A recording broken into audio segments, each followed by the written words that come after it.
Welcome back, students. Welcome to the class. So today we will discuss alkyl and aryl halide.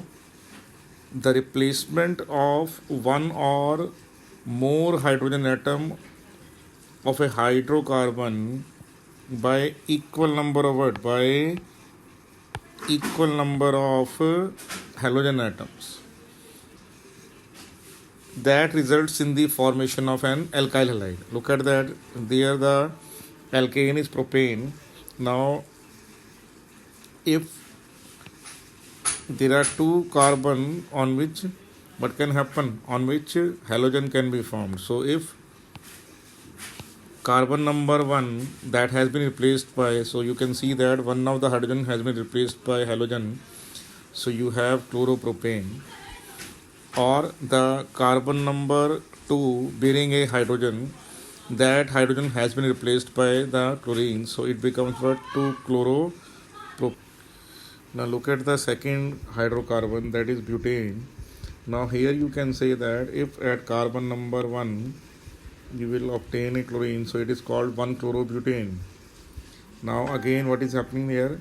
The second carbon has been replaced by, second hydrogen has been replaced by there. Then what can happen? You have 2-chlorobutane. Okay. Then what can happen?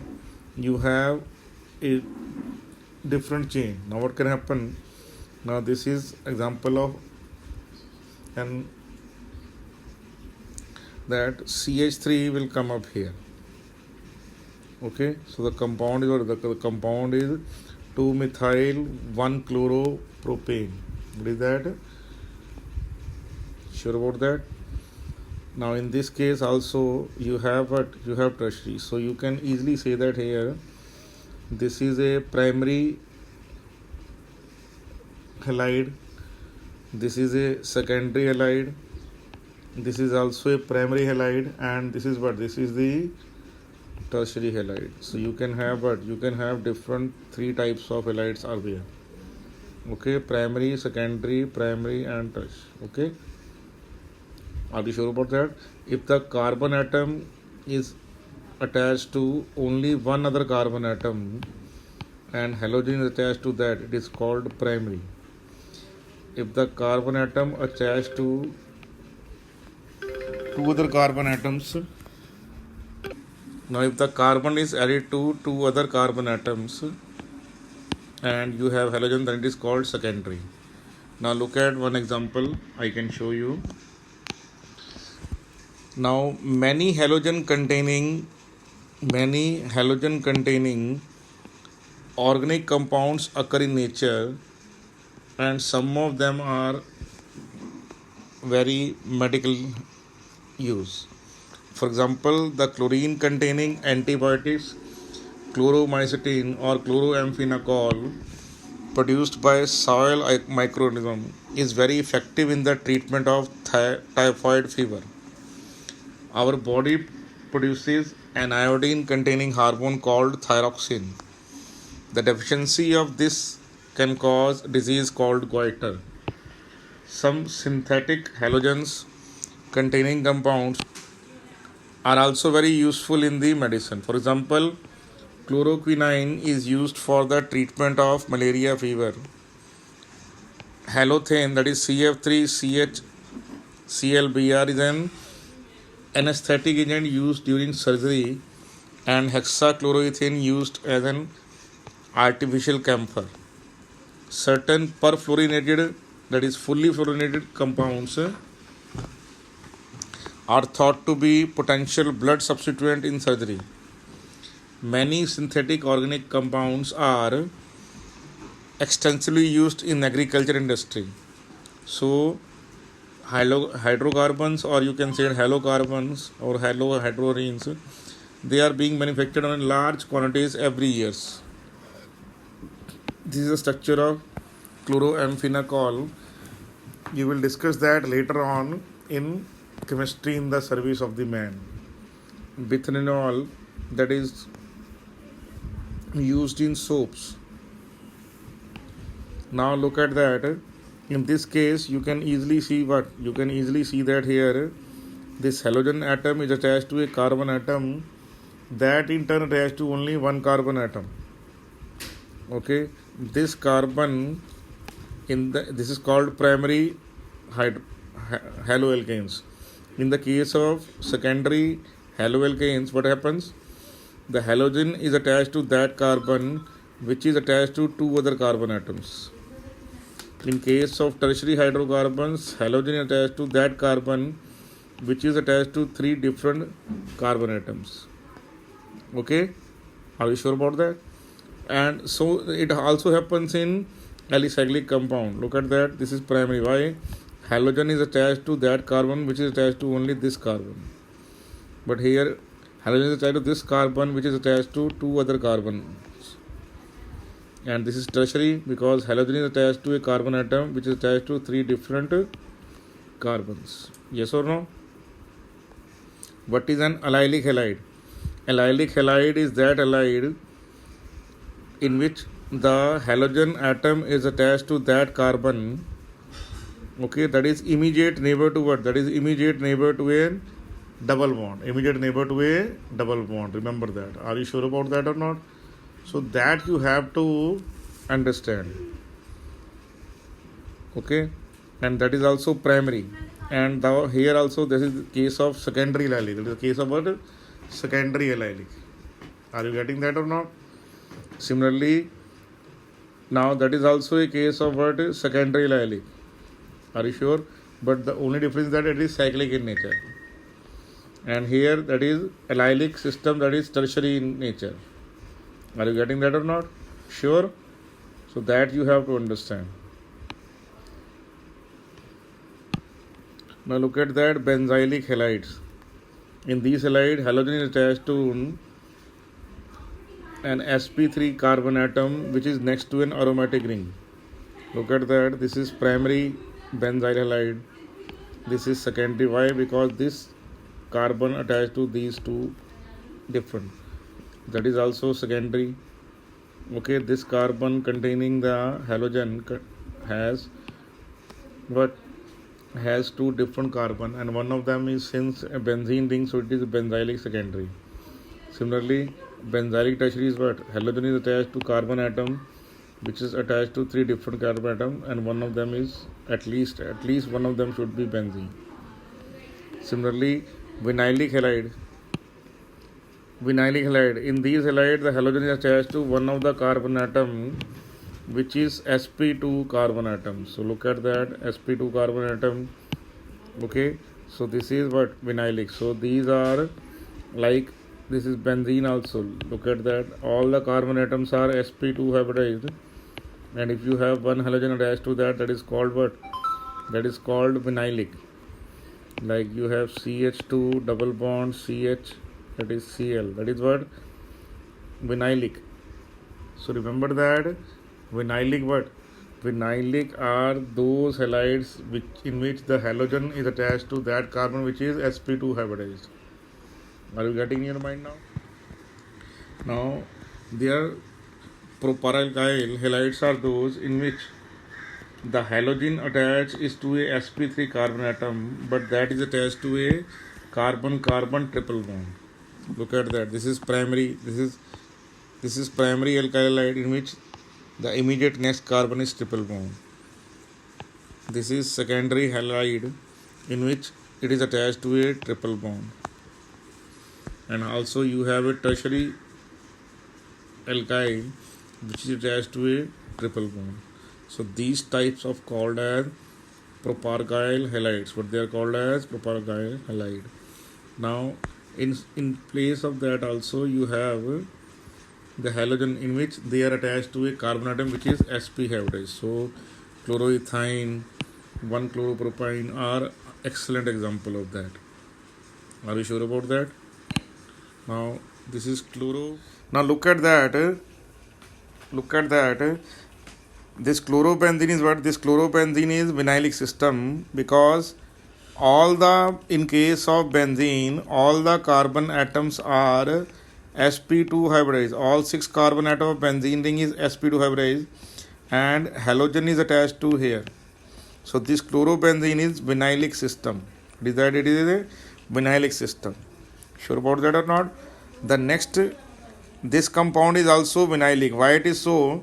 Because this compound is toluene. This compound is toluene.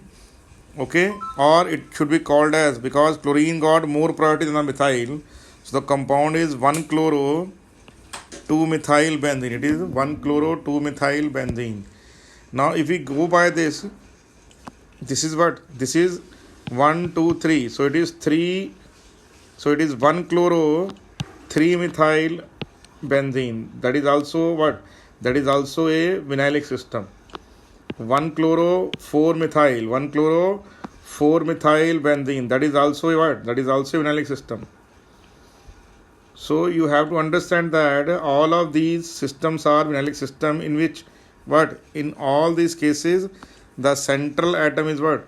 The central, the carbon atom is sp2 hybridized, and the halogen is attached to it, Now look at these two cases of dihalides now. Now you have to understand that dihalides are of two types: the vicinal, that is vis, and geminian, that is gem.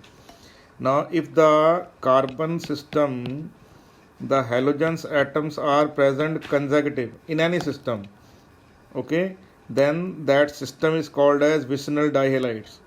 Look at that, 1 2 3. So it is 1 2 dichloropropane. So these two chlorine atoms, they are present consecutive carbon atoms. So when they are present on consecutive carbon atoms, it is 1 2 dichloropropane, that is vicinal dihalide. That is what? Vicinal dihalide. Are you okay with that or not? Sure about that? So this compound is called vicinal dihalides. Now look at that, one more example. This is 1 2 3 4 5 6. So it is 1 2 dichlorocyclohexane. 1 2 dichlorocyclohexane. That is also an example of what? That is also an example of vicinal dihalides. Now look at the example of what? Look at the example of geminian dihalides. When the two same type of halogens are present on same carbon atoms. Okay, are you sure about that or not? So what will happen here now? So here halogens are present on the same carbon atom.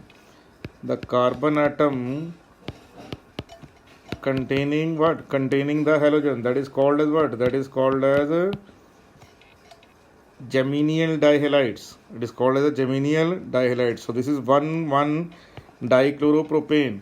Look at that, these two chlorine are present on the same carbon atom. Look at one more example. So it is 1 1 dichlorocyclo. What is that? 1 1 1 2 3 4 5 and 6. That is 1 1 dichloro. 1 1 dichlorocyclohexane. That is 1 1 dichlorocyclohexane. So that is also what? That is also a case of geminial dihalides. Now we will look at the preparation of alkyl halides. Look at the preparation of alkyl halides. In the preparation of alkyl halide, first we proceed with the preparation from alkene. That is very, very important. Okay. On adding HX to the alkene, Markovnikov rule is followed. I am repeating once more. When HX is added to any alkene, the Markovnikov rule is followed. What is Markovnikov rule? The Markovnikov rule states that the negative part of the adenine add to that carbon atom which contains less number of hydrogen atom. That is Markovnikov rule. That is what? Markovnikov rule. So this is an example of electrophilic addition reaction. Okay, this is an example of what? Electrophilic addition reaction. Addition of H plus, that is electrophile, is the rate determining step. I am repeating once more. Addition of H plus, that is electrophile, is the rate determining step. Formation of the carbocation. I am repeating once more. Formation of the carbocation, okay, is also a part of the redetermining step. Actually, it is the main step, that how a carbocation can be formed. And not only that, if the rearrangement is possible, that also takes place in case of the carbocation formation. So look at that.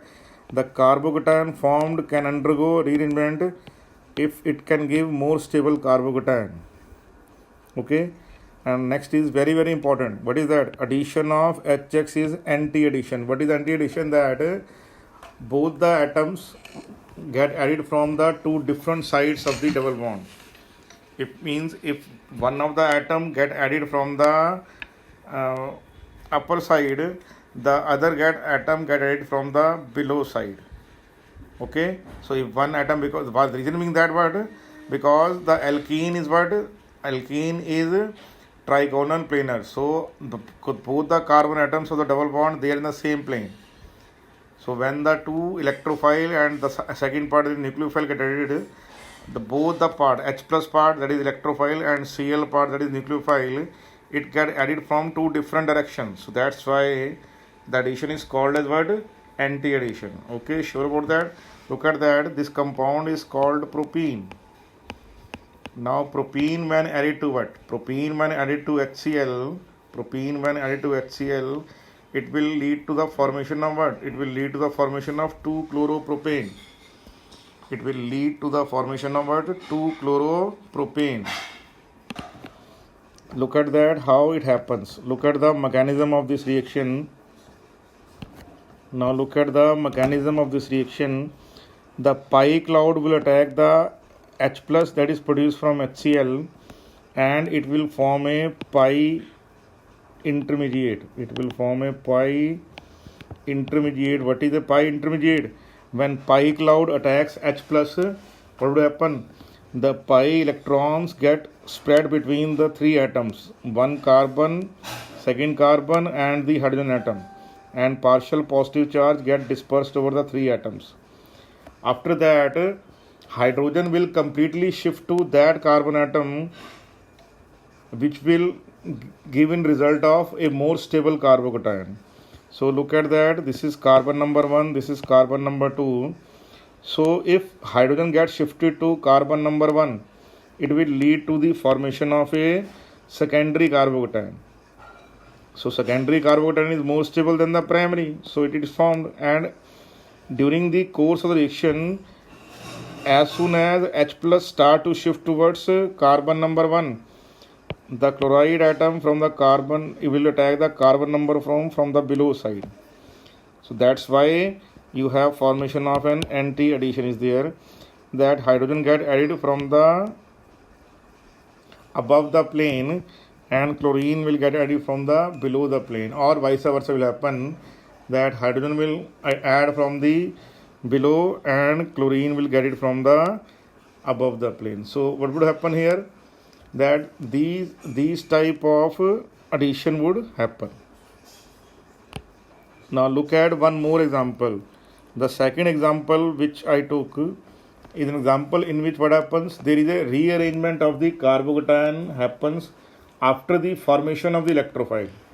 The electrophile first get added to the given alkene, and the carbocation obtained after the formation of the carbocation would undergo what? Would undergo a rearrangement to give you a more stable product. How it happens? Look at that. The compound is 1, 2, 3, 4. That is 4-methyl butene. What is that? 4-methyl but-1-ene. 4-methyl but-1-ene. When it get added to the HX, okay, what would happen? You have the formation of 2-halo-2-methyl butane. How it happens? Look at that. First pi cloud of the 3-methyl but-2-ene, it will attack the H plus, that is the electrophile. So what would happen? Pi cloud will spread between these three atoms. Okay, then what would happen? The hydrogen will go to that carbon which is already contain more number of hydrogen atom. This concept is known as rich become richer. The hydrogen get added to that carbon atom which is already rich in hydrogen. So it will lead to the formation of a secondary carbocation. Okay, now this secondary carbocation can give you more stable product.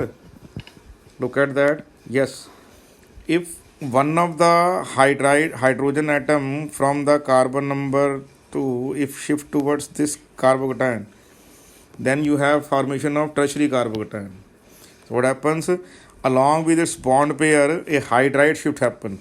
Hydride shift means hydrogen will move towards the other carbon atoms by taking away its own bond electrons. So hydride shift would happen, and you had result in the formation of a tertiary carbocation. Okay, then X negative will attack this positive charge, and you had the formation of this compound. So that is very, very important to you. Okay, clear to you? Now look at one more example. Okay, this is the reactant you will have, and you had the formation of HCl. Then what can be the final product? The final product is this.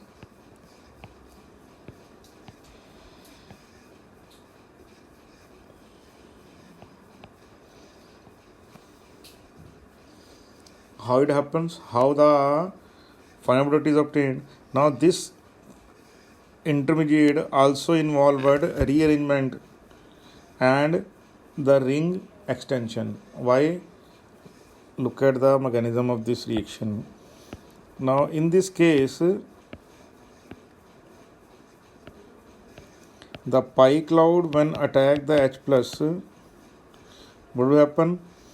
As you know that this double bond, the H will go to this particular carbon, and you had the formation of this particular intermediate. Now just to make the same thing clear, I will just number the chain 1 2 3 4 5, and this is position number 6. Now there is a rule, okay, and according to the rule, the bond between 1 and 5 will be broken, and a bond between 5 and 6 will be formed. You get that or not? What happened? The bond between 1 and 5 will be broken, and bond between 5 and 6 is formed. Now due to that only, what happens? Due to that, a ring expansion takes place, because the rule is that if the positive charge is immediate outside the ring will undergo expansion. So what will happen here? I am repeating once more. 1 and 5 bond will be break, and 5 and 6 a new bond is formed. Okay, bond form, and position number 1 will develop the positive charge. Sure about that? So what would happen in this case? Look at that.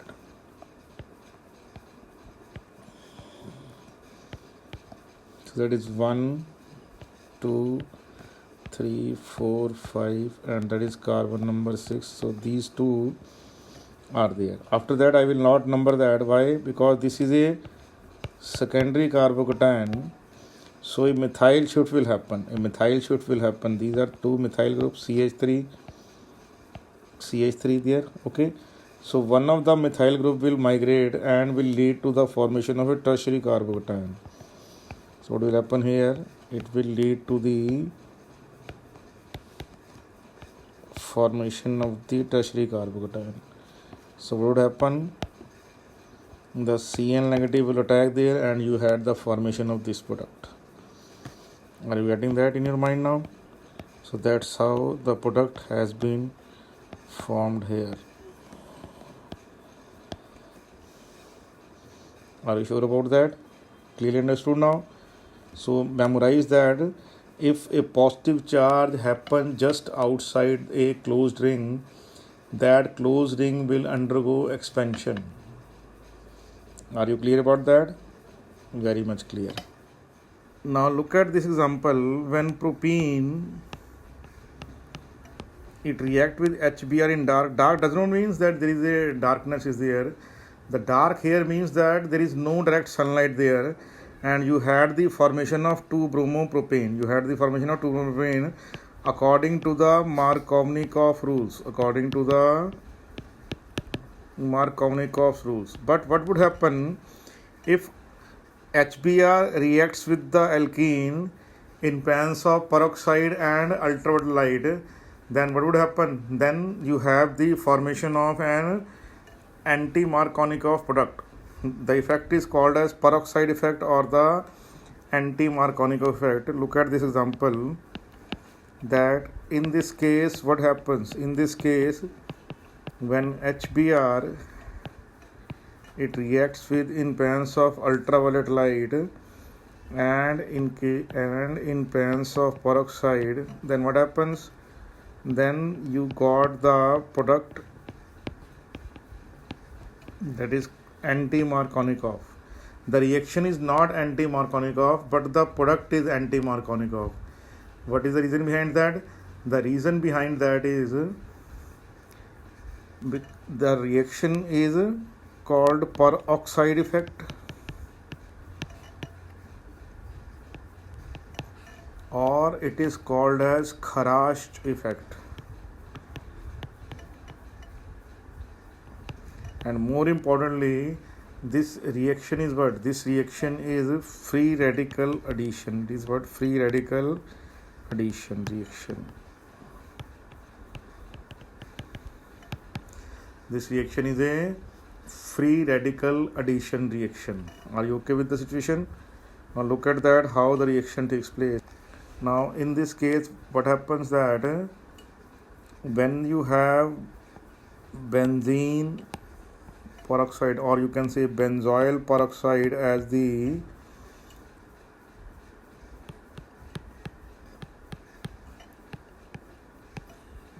peroxide taken, this step is known as initiation step. What is it called as? Initiation step. So in case of initiation step, what happens? In presence of ultraviolet light, that you have a homolytic bond fusion. The half fish arrow, this is called half fish arrow. The half fish arrow, it will give you what? It will give you a homolytic bond fusion. The electrons of the bond pairs are evenly distributed between the two atoms. So you have two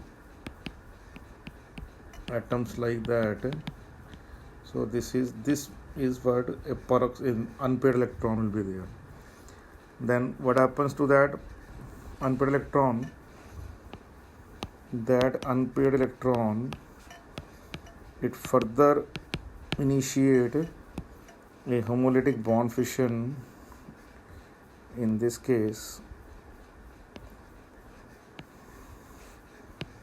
and you had formation of carbon dioxide plus a benzene free radical. That benzene free radical,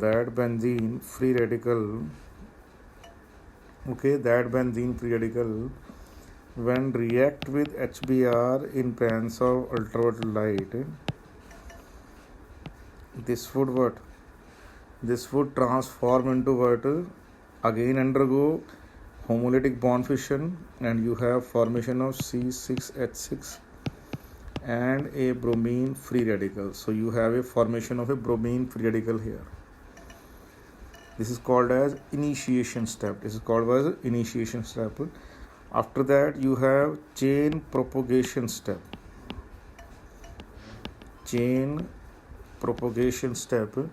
Now in this chain propagation step,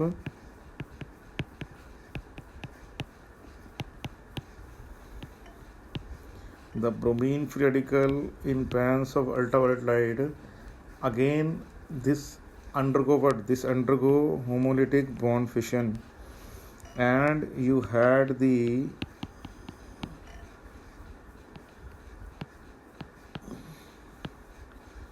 formation of a secondary free radical. It is a formation of secondary free radical. If bromine will add to this carbon atom, now look at that. This is atom number 1, this is atom number 2. If bromine add to atom number 2, it will lead to the formation of primary free radical. And if bromine add to atom number 1, it will lead to the formation of what? It will lead to the formation of secondary free radical. So which is more stable? The answer is secondary free radical is more stable. So secondary free radical after the formation again react with the second molecule of HBr. Again react with the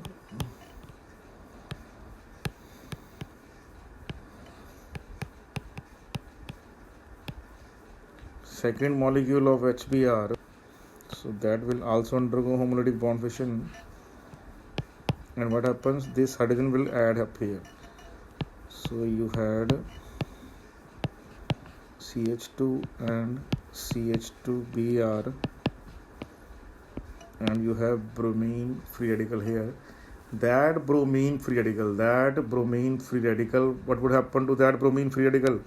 That bromine free radical now again what?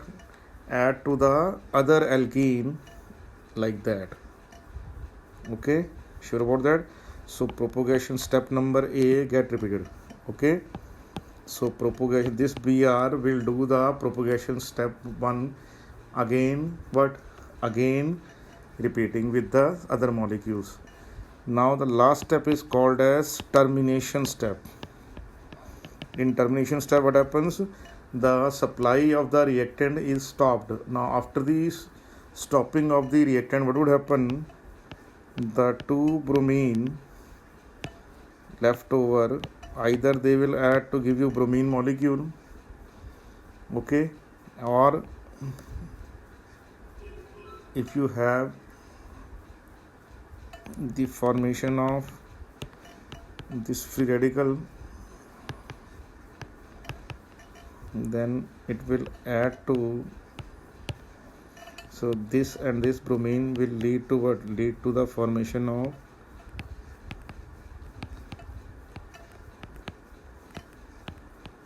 this product. And the last one is that these free radicals they join together to give you a final product. So you have, so this is all very low amount product is formed.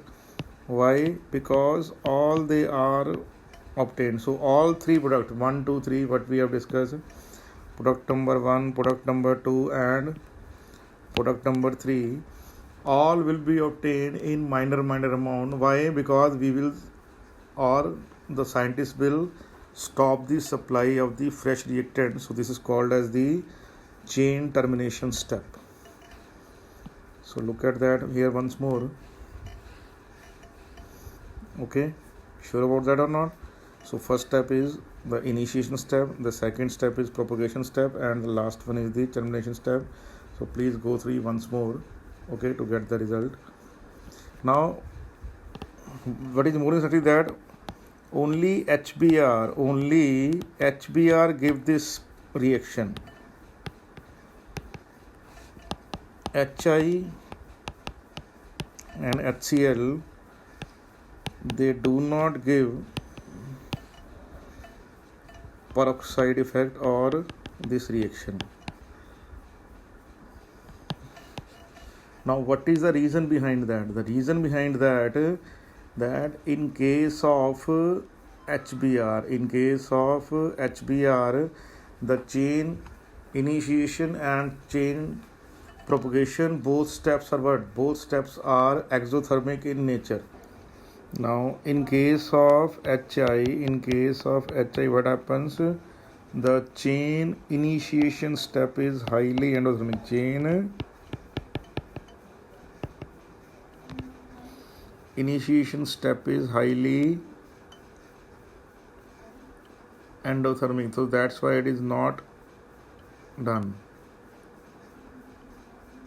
Okay, now in case of HCl, what happens? The chain propagation step, is